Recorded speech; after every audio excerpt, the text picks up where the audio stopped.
these teleconferences go places I didn't realize they were going to go, and that's a good thing. And then people say, where was the transference part? So I want to make sure I bring that in. In the transference part, this is how, let's work with this example because I think it's a very good example. I think it's very subtle. I think it's very common, more common than people realize.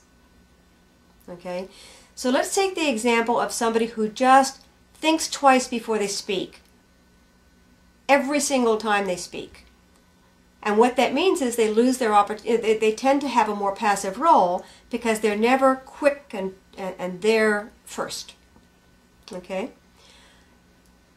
If you track back to your parents and consider how they argued, how did they deal with disagreements?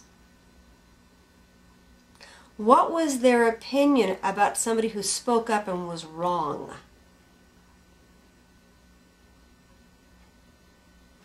You may find, and once again, you can feel how this really needs to be an individual study. I can't start making generalities about this because it goes in too many directions at once.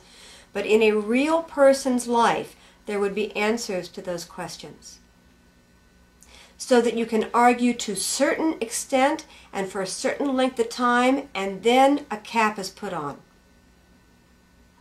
And that cap could be put on by the other person simply walking out of the room, or by exploding in rage. And intuitively and instinctively, what we learn as children is don't go too far. And we learn that because while an adult can take the anger of their partner, to children we think that that's the end of the world. That when Dad walks out of the room in a huff, we may, on an unconscious, undeveloped level, worry that he's not going to come back. And then, if you want to put a little spice of drama in that, have a few incidents where he stayed mad for a week. Again, his wife might, I'm using a male example, his wife might be able to tolerate that. She knows him real well. She's not too worried about it. That's his problem, not mine. But to a child, a week is a huge period of time. And what the child is learning is that's the consequence of speaking up. Therefore, either I won't speak up, or when I speak up, it will be perfect so that I don't risk this. And that's assuming that you don't speak up for the right thing and get chewed out anyway. So, depending on the dysfunction and the humanity of your parents, again, you're learning to gerrymander. When I was a kid, I read this story. It was a great story by Alfred Payson Terhune. And he wrote dog stories, and I was into dog stories for a long time. Checked out all the books in the library about dog stories.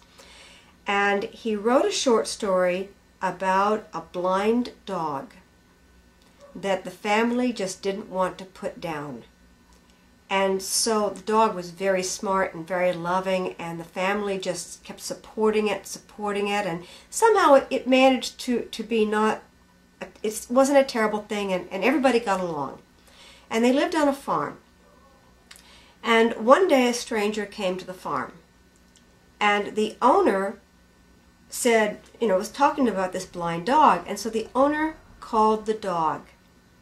And the dog was on the other side of the farmyard, or the big driveway, that kind of thing.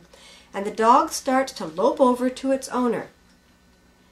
Only it zigs and zags and walks around every single piece of equipment that it has ever bumped its nose into its entire life. That this dog was smart enough to survive because it could remember the lawnmower, and it would be running across the yard to its master and hit the lawnmower.